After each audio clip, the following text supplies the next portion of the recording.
Лиам был красивым молодым мальчиком, выросшим в счастливой и любящей семье. Однажды отец подарил ему необычный подарок — маленького птенца сороки. Воспитывая его, Лиам учился ответственности.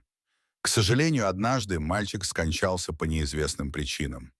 Во время его похорон сорока села на гроб, и именно тогда произошло нечто невероятное. Лиаму было всего 6 лет, но он был сильным, красивым и независимым. Он любил проводить время в саду, рассматривая растения и насекомых. Он бегал, прыгал и играл среди деревьев, царапал колени, в общем, весело проводил свое детство. Проживая в маленькой деревушке в Великобритании, жизнь была медленной и тихой. Мать Лиама оставалась дома, чтобы присматривать за домом и своим ребенком, а его отец был моряком, который часто проводил недели, а иногда даже месяцы в море. Лиам очень скучал по нему и всегда был рад, когда отец возвращался. Он не только проводил время со своим отцом, но и любил странные и чудесные подарки, которые он ему приносил. За последние несколько лет он привез ему ракушки с Карибского пляжа, экзотические скульптуры из какой-то ближневосточной страны, а также книги и игрушки со всей Европы и Америки. Лиам с нетерпением стоял у ворот, ожидая, когда его отец пойдет по улице. На этот раз он отсутствовал 2 месяца и в любой момент должен был вернуться домой. Вдруг он увидел, что отец медленно идет по улице. Лиам вскрикнул от радости и побежал к нему, бросившись в его объятия. Он крепко обнял его и поцеловал в щеку. Но кое-что он заметил. Подарка не было. Обычно папа сразу же протягивал ему какую-нибудь вещь в подарочной упаковке. Но не в этот раз. Именно тогда он опустился на колени и вложил что-то ему в руку. Он слегка подпрыгнул, почувствовав, как что-то дернулось в его ладони, посмотрел вниз и увидел крошечного птенца. Отец сказал ему, что это была маленькая сорока. Он попросил его защищать и ухаживать за ней, как за настоящим человеческим ребенком. Лиам был смущен, но его лицо посветлело, когда он понял, какая большая ответственность лежит на его плечах. В течение следующих нескольких недель Лиам проводил все свое время с сорокой. Он кормил ее, давал ей пить и даже научил нескольким трюкам.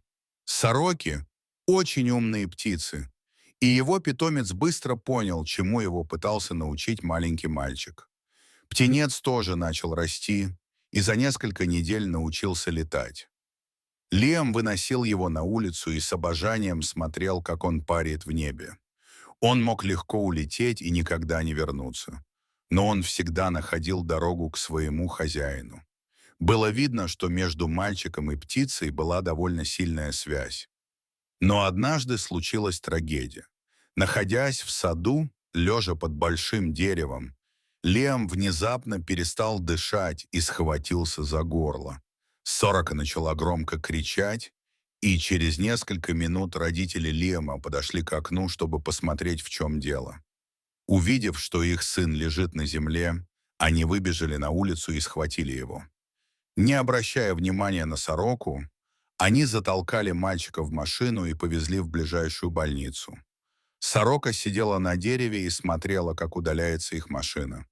Прибыв в больницу, врачи быстро начали проверять легкие Лиама.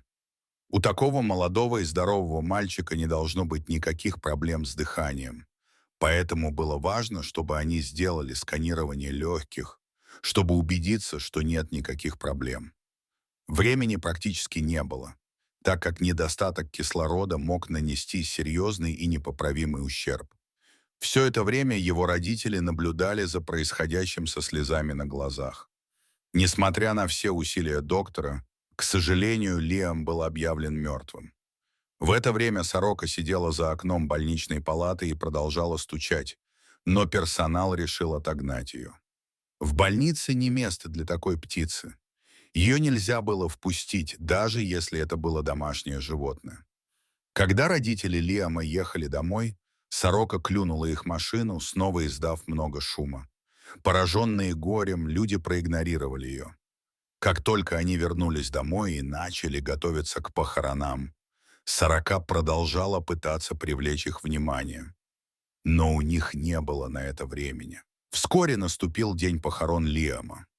Его родители, родственники и друзья оплакивали маленького мальчика, неподвижно лежащего в своем маленьком гробу. Крышка была открыта, чтобы люди могли попрощаться. В гробу он выглядел таким хрупким и невинным, словно был какой-то драгоценной фарфоровой куклой. Многие люди плакали, проходя мимо Лиама, гладили его лицо и целовали в щеку. Сорока сидела на соседнем дереве и наблюдала за происходящим. Время от времени она подлетала и кружила над собравшимися, издавая громкий звук.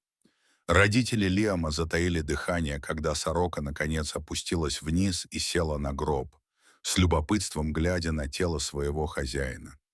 Вдруг птица начала издавать странный жужжащий звук, как будто задавая вопрос. Она прыгала взад и вперед от крышки до края гроба, а затем обратно.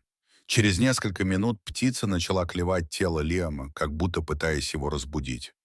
Родители Лиама были тронуты, увидев такое зрелище, и, хотя они понимали, что сорока, должно быть, чувствовала свою форму горя, они знали, что она не может оставаться там, клюя мальчика. Они пытались кричать на нее, но она не сдвинулась с места и даже начала клевать его в рот. Такое поведение выглядело позором для семьи, но скрывало тайный мотив, который все собирались обнаружить. Подойдя к открытому гробу, отец махнул руками, чтобы отпугнуть птицу. Сорока хлопала крыльями и кричала, но неохотно взлетела и подлетела к ближайшему дереву, пристально глядя вниз. Все следили за сорокой, когда она совершала короткий путь, но когда все сосредоточились на гробе, они замерли. Лиам сидел. На коленях у него лежало яблоко размером с грецкий орех. Оно застряло у него в горле после падения с дерева, под которым мальчик лежал в саду.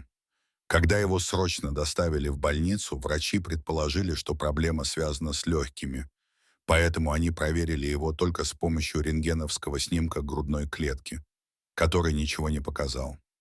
Горло проверить они не догадались.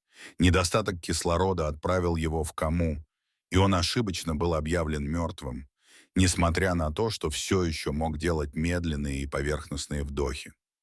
Лем посмотрел на мать и отца, которые бросились к нему, обнимая и целуя. Их сын был жив. Потрясенные, они поняли, что сорока знала об этом с самого начала.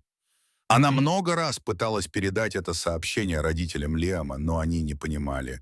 И птица, клюющая лицо и рот Лиама, была ее способом устранить саму блокировку. К счастью, у птицы было достаточно времени, чтобы спасти жизнь Лиама. Дорогие зрители, что вы думаете об этой невероятной истории? Как бы вы отреагировали, если бы оказались на похоронах Лиама и стали свидетелями происходящего? Как всегда, мы будем рады ответить на ваши комментарии. А также, если вам понравилось это видео, то ставьте лайк и подписывайтесь на наш канал. До свидания.